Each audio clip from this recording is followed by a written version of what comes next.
What will you find in one of the worst places in the world? Life in Katwe is very challenging. Something amazing. I realized that there is something special with this girl. The incredible story of the Queen of Katwe. From that day, that's when I said, I have to beat every boy. On today's 700 Club Interactive. I do believe that we shall live together someday. On 700 Club Interactive, we use technology to pray for each other and explore topics that matter to you. Watch what God is doing in the world today. Well, hello and welcome to 700 Club Interactive. Today we're going to start with a question. What's your favorite underdog story? Is it Rudy?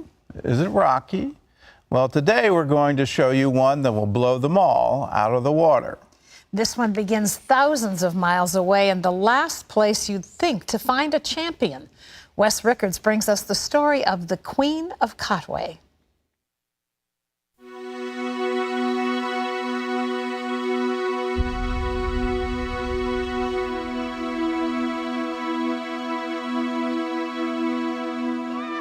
To be African is to be an underdog in the world.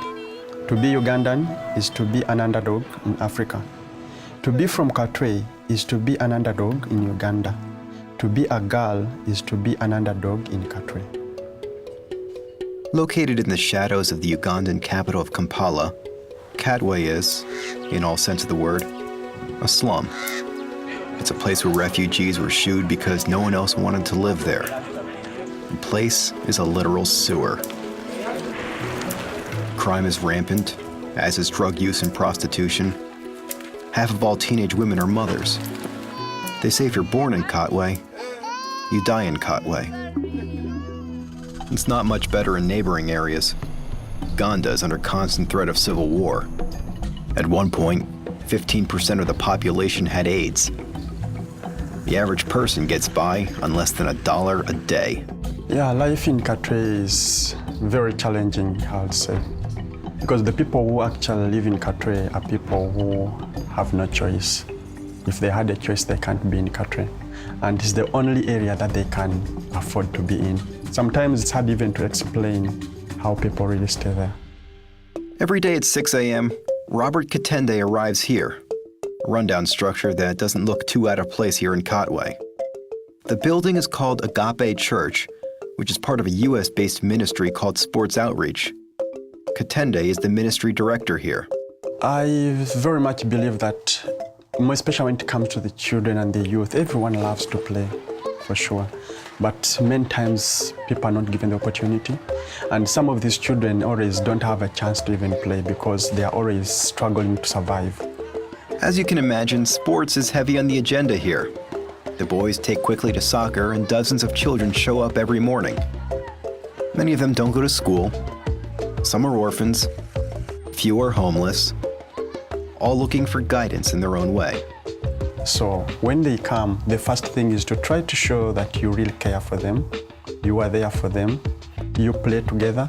You encourage. So eventually they get to bond with you. And then you're able to direct them to some other life they have never seen. While soccer is popular, there are drawbacks. It can be fast, it can be violent, so not everyone joins in. Robert noticed that and started thinking of other ways to get everyone involved. Finally, he thought of a board game so foreign, there's not even a word for it in his native language. Actually, it really disturbed me greatly. I battled with the idea for almost 3 weeks because I even tried other games before chess. But eventually I overcame that when I asked myself, what am I basically looking for? I'm looking for just a platform. Let me just get the board and introduce them to the new game. There are over 280 billion different positions that are possible after only 4 moves. Robert was going to teach this game to a bunch of kids who didn't even know how to read. Whatever you go through on that board actually is what we go through in our daily life. It requires strategy. It requires abstractive thinking. It requires concentration, focus, time management, everything. Talk about any concept. We need it in our life. And one day, while talking to slum kids about pawns and rooks and kings, Robert noticed something. A 9-year-old girl in a window. The first day, I just took her like any other child. In fact, when she came, my first question was, how will she feel at home? To say Fiona Mutez was a 9-year-old might be a bit of a misnomer. The truth is, no one knows how old she was. We know that she was born in Kotway. We know her father died when she was about 3, possibly due to AIDS. And we know when she first appeared in the window, she had just walked several miles and was only looking for something to eat. So that day, I remember I was very, very dirty. And I was always very, very hungry. So my brother came and told me about the chess program they always had. So that day I was able to learn chess and again even to get a meal. Now, chess isn't an easy game to pick up. And when Fiona first started playing, she lost. A lot. But she still kept playing. There was a boy who used to beat me every day. So one time I went to Coach Robert and he taught me how to defend that opening. So I went back to play this boy. When I played him, I happened to win him and he cried. From that day, that's when I said, I have to beat every boy. Every day, Fiona trudged miles through Kotway just to play chess. Some neighbors poked fun at her, calling chess a white man's game. Most didn't care. So Fiona continued to learn from Coach Robert. And within that short time she had been in the program, I realized that there is something special with this girl. Like you could teach her something and she could easily pick it up. There's one thing he had to break. Robert saw that Fiona had been playing aggressively, so he suggested a different strategy. Play like a woman. Sometimes the environment they stay in teaches them to be very aggressive because the life there is more like survival of the fittest. And she was almost more playing the same way. So it was just to calm her down. Not every time that's going to be attacking. You need to strategize, you need to plan well, get your pieces ready for that attack. What makes Fiona great, though, is that she has something that can't be taught. It's this instinct, this ability to see the right move many moves in advance, knowing that the wrong move could mean death. That's a lesson she learned growing up in Kotway. We had no money, we had nothing. In our area, like, women are so, like, they're always underlooked. So I feel like I have to win that game. Within a year, Fiona was beating the boys at Agape Church, including Coach Robert. Soon she was visiting boarding schools and beating the kids there. Then she played university players and whipped them too. In 2007, 11-year-old Fiona Mutez won Uganda's junior championships and the national championships just a few years after that. We shall live together. We shall live together. We shall live together someday. Dear Mom, I greet you in the name of our Lord Jesus Christ. Today I went to the airport. This time I thought that I was in heaven. I asked God to protect me. Pray that we reach well. Pray to God to make my promise possible. In Jesus' name, amen. Fiona Mutez is a Christian. It's a faith she learned at the Sports Outreach Mission, and it's one that's helped her survive in Kotway. When I went to chess program, I was not a Christian before. I stayed there and I listened to the story. It was so interesting, so I kept on remaining every day for the stories. In 2010, 14-year-old Fiona flew to Siberia with Uganda's national team for the world's most prestigious tournament, the Chess Olympiad. It marked only the second time she had left the country, and it became the first time the world laid its eyes on the young chess prodigy. There are many things which have happened to me which I can't believe. Before I joined chess, I was living just in the slum and I thought everyone lived that kind of life. The morning after she flew back to Uganda, Fiona returned home to a hero's welcome. And soon, they came calling. The writers, the reporters. Her story has been told by CNN, ESPN, and there's a book about her life. She's toured America, spoken to the Bill and Melinda Gates Foundation, met Gary Kasparov. Disney is making a movie about her life. Her future is bright, I'm surprised, and sometime up to now, I don't believe it, that my story has gone so far like that. A person who came from nowhere can be now inspiration to others. At the same time, she's still just a girl, living in Katwe, walking miles just to get clean water, dreaming about another life. I feel, sometimes I feel like I'm overwhelmed. It overwhelms me, because it doesn't matter what I've passed through, because whatever I passed through, it's already gone now. I'm looking forward for my future. Chess is her ticket out. From the slums, from the 10-by-10 hut she calls home that she shares with her mother and siblings. And if she can escape, she can lead others to follow her path. I feel she's a source of hope. Many children go through the same life she's been in, but I think seeing her breaking that chain, I think it's more like an inspirational story for them. And I've always encouraged the children, told them no excuses whatsoever. With God, everything is possible. The sky is the limit. To be African is to be an underdog in the world. To be Ugandan is to be an underdog in Africa. To be from Katwe is to be an underdog in Uganda. And to be a girl is to be an underdog in Katwe. And yet, in Katwe, the unlikeliest place of all, the Queen stands tall. What a wonderful story. With God, all things are possible.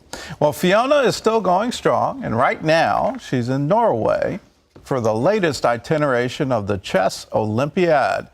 And there's another happy little postscript to her story. Sports Outreach has just broken ground on a brand new ministry center in Uganda. Soon they'll be able to feed, educate, and mentor even more children.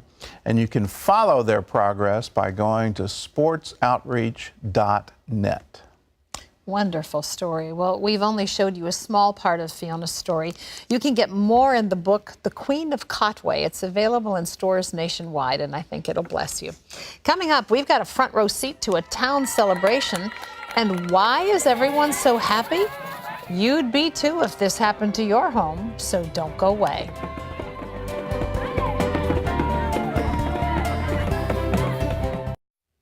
Nigeria has been in the headlines primarily because of the Boko Haram attacks, and yet there's something even more deadly inside the country. More than a third of the people there have no access to clean water. Dan Rainey visited one village where the water has killed young and old alike, and he was shocked by what he saw. In northern Nigeria lies Bekin-Riga, a sleepy village where people eat communal meals and children make toy cars from bamboo sticks. Life is peaceful here and the people kind, but this village has never had clean water. We fetch water from a dirty pond. When our children drink it, they get very sick. I had 6 children, but one of them died. 2 others are sick right now. I don't know if they will get better. My children always have tummy aches. My stomach hurts too. We went to a doctor and he said it was from the bad water. I talked to Chief Dahiro Usman about the village's water problem. Women lose their babies. Old and young die from stomach infections. Their graves are everywhere. Sickness has plagued this village and my people because of that pond. You think some of the women would take me to the old water source? Yeah. I took a basin and went to the pond. Just over the hill and down a rocky path, it wasn't too far from the village. But what I saw there surprised me. That's disgusting. So they're using an old scarf to filter the slime out of this water. And I see that animals have been all around this area, and I'm sure that if cholera isn't in this water now, it's been in it before. And it's terrible to think that anybody's ever had to drink this water. And families here have been drinking it for years, generations. Sometimes they do this 5 or 6 times a day. But I knew this was one of the last times anyone would have to get water from that dirty pond. They're singing a song of praise, saying that for years we were suffering with bad water, but today we have clean water. They're praising God for it and praying that the people that helped make it happen will be blessed. CBN had just dug a new well for the village. We were there the day of the dedication. The whole village came out to celebrate with singing, dancing, and drumming. Down at the well, on that 115-degree day, everyone was happy to finally have fresh, clean water. Now we are so happy. When I look at my people, every face shines. This new water tastes so good. All of my children will be healthy now. There is no more sickness. We have good water and our stomach aches are gone. The children and all of us are very happy. Thank you. CBN has clean water projects around the world, and I hope that story gives you just some idea of how desperately needed it is. Can you imagine? Think of all the things during the day that you do that simply require the twisting of a faucet. And you have hot water, you have cold water, but mostly you have clean water. In many, many parts of the world, that's not possible. Will you help us provide clean water for parts of the world that simply have never had any? As Dan said, generations have gone without. Help us to make a difference for their children, for their lives every day. And you can do that by joining the 700 Club. It's 65 cents a day, $20 a month. And together, you and I and thousands like us can actually make a difference in the lives of people who've been suffering for years. When you join the 700 Club, will you do it using Pledge Express? That's electronic monthly giving. It means your bank does all the work. I love it. You don't have to have envelopes or stamps on hand. You don't even have to remember to mail anything. It's all done for you. It saves us some processing costs, so even more of your gift can be put directly into the opportunity to provide clean water for people who don't have it. Our way of saying thank you for using Pledge Express is to send you a Power for Life teaching. You'll get one of these every month, and we think they'll be a blessing to you. So call now. There's the toll-free number on your screen. It's 1-800-777-1999. Just say, I want to join the 700 Club, and I want to do it using Pledge Express. Gordon? Well, up next, a discovery that could stop a problem that kills a child in Africa every 30 seconds. That bacteria in that mosquito was a gift from God to man to control mosquitoes. Hear about this medical miracle when we come back.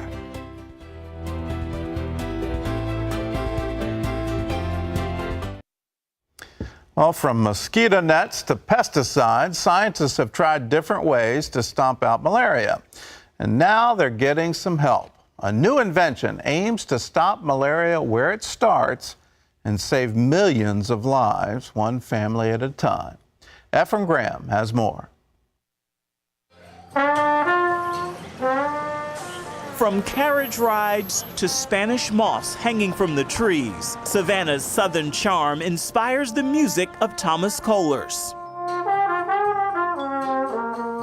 A classically trained musician, Kohlers is also the lead scientist at Mev Labs. You can see they're already becoming adults, and this was only after a day.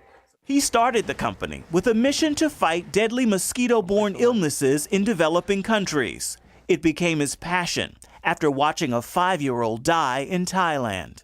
Mom was holding his hand. The boy was in a coma from dengue fever. And his little sister was crying. And sorry, it was a little bit. I don't care how many times I tell the story. When you see a kid dying, it does something to you. It led to 12 years of testing ways to reduce the mosquito population, which would ultimately mean fewer cases of malaria. And it's no accident that Dr. Kohlers chose the picturesque Savannah, Georgia area as home base for his business, because beyond all this beauty, this is also the perfect breeding ground for mosquitoes. This is a CDC, Centers for Disease Control, mosquito light trap. Even the backyard of Mev Labs is a test kitchen. I don't give up. I don't give up. Persistence led Dr. Kohlers to a biopesticide called Bacillus thuringiensis israelensis, or BTI. An Israeli scientist first discovered it in the 1940s to kill larvae before they hatched. That bacteria in that mosquito was a gift from God to man to control mosquitoes. Kohlers then discovered how to get BTI to kill actual mosquitoes while also killing larvae in infested waters. And after what he calls a miracle meeting on an airplane, we're in the warehouse.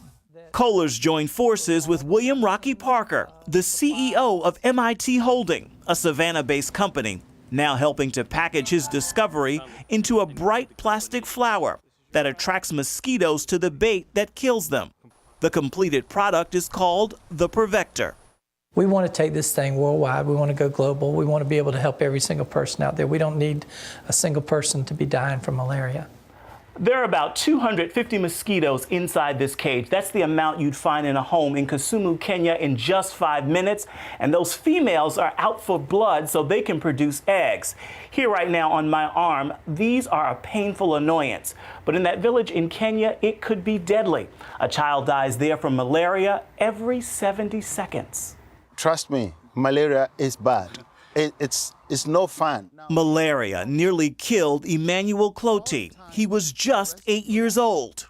Even as I talk about it now and I recall my own illness with malaria, I can still feel the heat on my body, as if I'm having it right now. In the Kibera slum of Nairobi, more than 70% of residents have been affected by malaria. Clotey and Dr. Kohlers traveled there to set up a community Prevector project and to teach mothers how to use it. Over time, the mosquito population will go down. This is now one of more than 100 Prevector community projects in more than 30 countries. Researchers like the World Health Organization are studying the results. We now actually are getting ready to take this product into Nigeria. It's now Walt Bird's mission to take the Prevector to the world. He's MIT Holdings' missions director. God instilled that in me, that passion, that vision to help get the Prevector out. So here we are now, ready to get it out. Back at Mev Labs, Dr. Kohlers plays his favorite tune, and it means even more today. God bless the child. I'm so blessed that God let me know what I'm supposed to be doing. He said, because of what you've done, because of your invention, tens of thousands of children will hear about the gospel of Jesus Christ. And while the work has not been easy, it has been worth it. Ephraim Graham, CBN News, Savannah, Georgia. What a wonderful project to stomp out malaria around the world. And I know firsthand how horrible that is. I got malaria in Thailand, cerebral malaria, and it nearly killed me. If it hadn't been for a miracle from God, I wouldn't be alive today. What a wonderful thing to think that together we can stomp it out. We can save children in Africa and Thailand and Myanmar and Burma. It's amazing when we put our minds to it what we can do. Well, we've got some questions, so let's go over to Jessica for more. Well, Gordon, we have an email from Eliza who says she's 15 years old and loves the Lord. She has a desire to go into the missions field, but she feels discouraged because she's too young. And so she wants to know, what can she do in the meantime? Gordon? Eliza, number one, and I think this needs to be always number one, spend time with the Lord. In the very first mission outreach in Jerusalem, the people of Jerusalem took note that the disciples had been with Jesus. People will take note. The more you spend time with him, you'll be just like Moses spending time on the mountain Sinai, where his face started to shine. There'll be a difference to you, and people will want to know, what's that difference? The second thing, I encourage you to read the biographies of the great missionaries. I know in my years living in the Philippines and Asia, I was really struck by the biographies of Hudson Taylor, William Carey, and get to know them. I read the biographies of the Jesuits, Xavier and others. Read those, and then read as much as you want to, as much as you can, about whatever country, whatever area of the world God has put on your heart. Get to know that culture, get to know the language, so that when you are old enough to go, you'll be ready. Let's go back for one more question. Gordon, here's one more question. This is from Abby. She says, I'm a missionary in a third world country, and I freely give to beggars on the street, but there are a few who have refused my help. They say they don't want a handout from the government or any sort of Christian church organization. What should I do? Gordon? Abby, in my experience, I would pray about what to do effectively. If people don't want a handout, there's a reason for it. Handouts tend to rob them of dignity. And think of ways you can give them a handout, where you can give them a hope and a future. Not just a handout, but a hope and a future. That's what God wants to do. We leave you with these words from Psalm 22. All the ends of the world shall remember and turn to the Lord, and all the families of the nations shall worship before you.